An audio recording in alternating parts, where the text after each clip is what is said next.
Hi everyone, this is section 3.3 in a statement with multiples quantifiers. So first and anything, order matters. So what do I mean by that? Let's assume that we have a domain. This domain is going to be the set of the human beings, and we have a predicate, which is going to be p of xy, x love y. Notice that if I have for all x that belongs to D, exists a y that belongs to D, such that p of xy means for every person X, there exists a person Y, such that X loves Y. Translating this to plain English, this will be everybody loves somebody. But now, if I flip around the quantifiers and I start with the assist, I will get assist Y that belongs to D for all X that belongs to D, such that P of XY. This will mean there exists a person Y, such that for every person X, X loves Y. And this will mean somebody is loved by everybody. So notice that if I just flip around the order in which the quantifiers are coming in, the significance of the sentence is going to be completely different. Now, the order of quantifiers is going to matter tremendously. So let's check the 4 basic forms that we can find when we're dealing with quantifiers. So if let's assume that p of xy is a predicate where the domain of x is the set S and the domain of y is the set T. So first we have the universal where we use in for all for both x and y. So we have for all x that belong to S and for all y that belongs to T, we have p of xy. Okay, and in plain terms, this will be for all x and for all y, p of x is true. P of xy is true.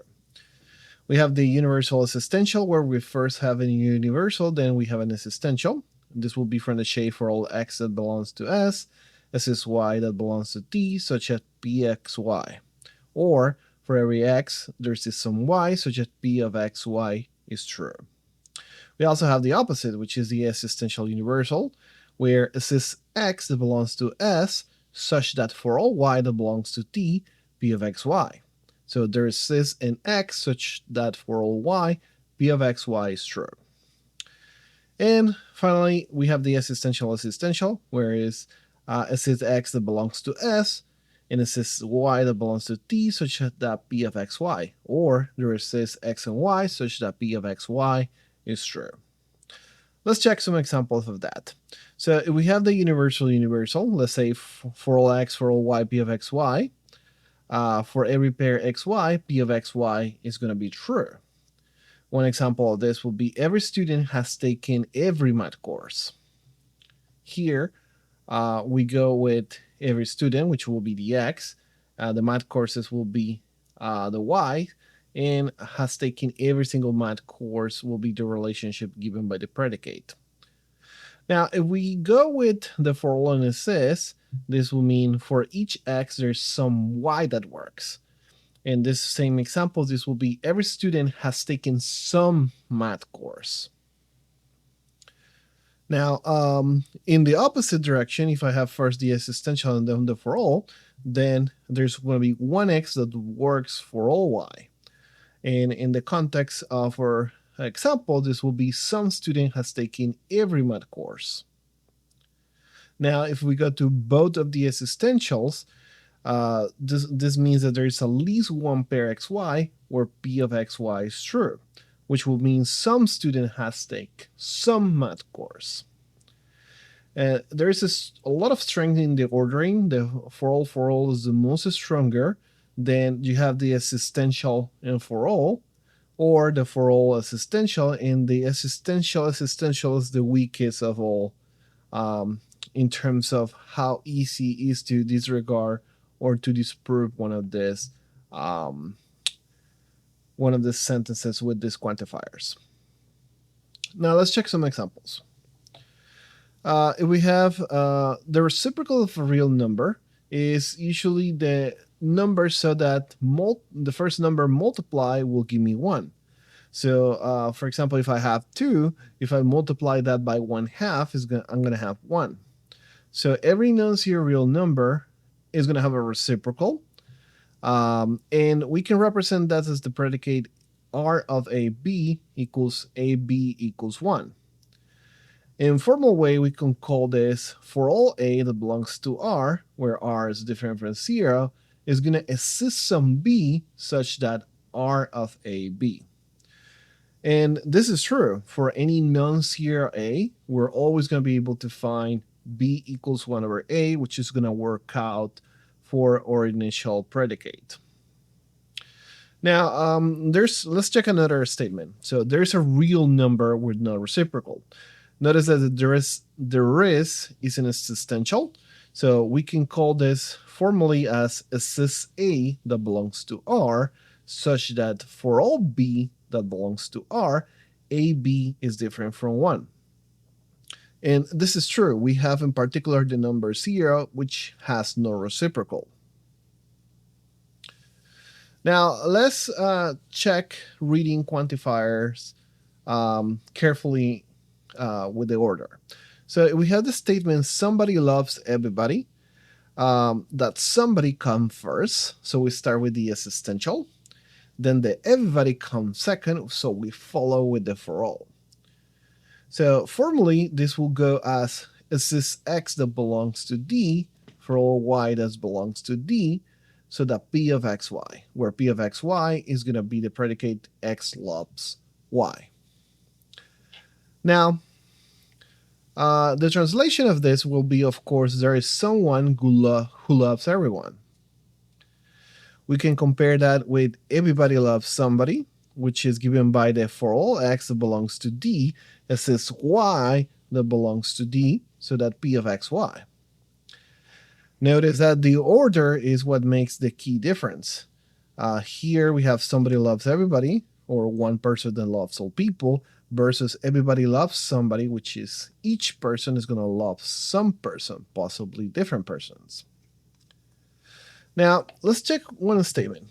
Here we have for every s that belongs to S and every t that belongs to t, st plus 2 is prime, where s is the numbers 1, 3, 5, and t is 3, 9. So let's see if that is actually true. We're going to think of the qst equals st plus 2 is prime as our predicate. And we can rewrite this as for all s that belong to S, for all t that belongs to t, qst. Let's check the combinations here. So if we have s and t given by these numbers, notice that we can compute st plus 2. So if we got 1 and 3, we can compute that as 1 plus 3 plus 2. It's going to give me 5. Then 1 plus 9 plus 2 is going to give me 11. 3 times 3 plus 2, which is going to give me 11. And all of these are prime numbers. In general, if I cover all the elements of the sets, it's going to turn out that all these numbers are primes. By the way, prime number is just a number that is only divisible by itself and by the number 1. So in general, here we can check that this statement is true.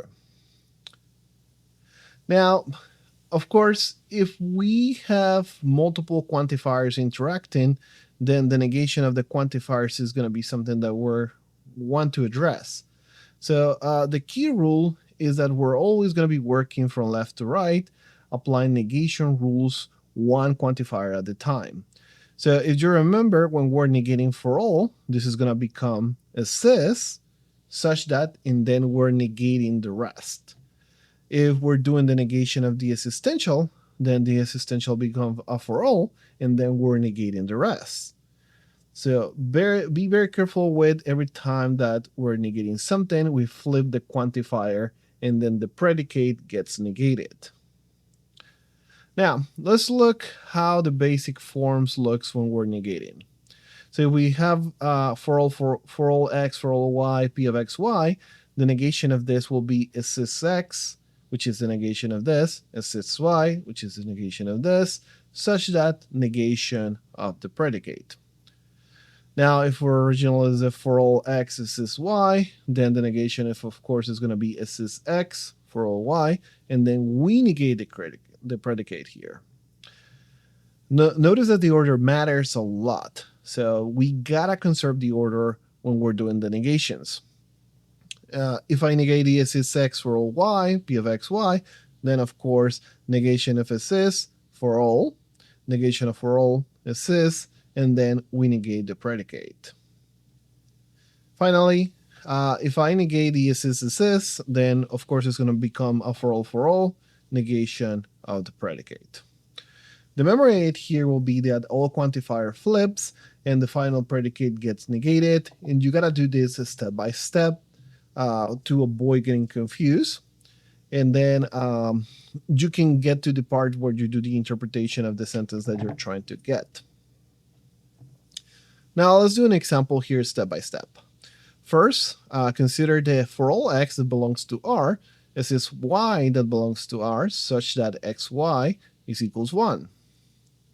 X times y is equals 1. So let's find the negation of that. First, we're negating the outer quantifier, which is the for all. And so we're going to negate everything. And so the first negation will be this for all. And so that's going to become an assist. So we say assistant x belongs to R such that, and then we do the negation of what comes next, which is we write a negation here of y that belongs to R such that x times y is equals 1. Now for step 2, we negate the inner quantifier assist y. And so we'll have that we have assistant x that belongs to R such that, and then by transforming this assist into for all, we have for all y that belongs to R, and then we negate the last predicate, which will be x times y equals 1. Negating that becomes x times y different from 1. Then the final part will be to just write everything as it x that belongs to R, such that for all y that belongs to R, x times y is different from 1. And in English, this will mean there is a real number x, such that for all real numbers, y, x times y is different from 1. This negation, of course, is going to be true because 0, as we noticed from before, works for this. If you have x equals 0, then for all y, 0 times y is 0, which is going to be different from 1. Now, let's go back to the example of the predicate st plus 2 being prime. So the original statement was for all s that belongs to S, and for all t that belongs to T, QST, where QST is S times T plus 2, is prime. So if we're going to find the negation here, we're going to start, once again, step by step. We start by negating the for all. And so now the negation of this for all becomes an assist S that belongs to S. And then we'll negate the for all T belongs to T, which becomes an assist T that belongs to T. And then we negate the predicate, which will be such that negation of QST. Translating this to the final negation, this will be assist S that belongs to S, assist T that belongs to T, such that S times T plus 2 is not prime. Or in English, assist S and T, such that ST plus 2 is not prime.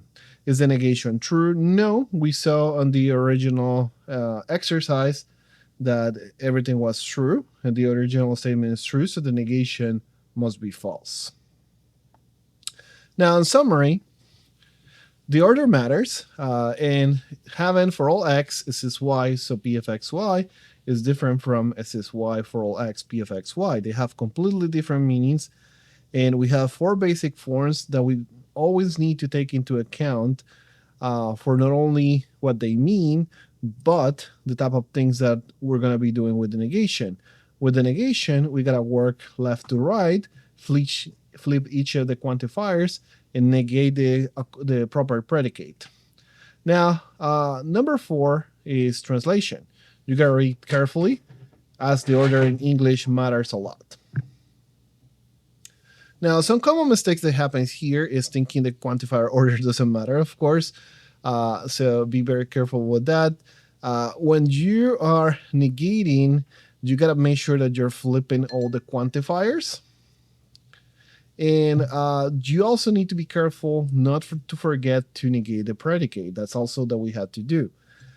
Be very careful working from left to right, one quantifier at a time, and that will make sure that you're negating things properly. We will continue with this and more examples on the video with examples on 3.3.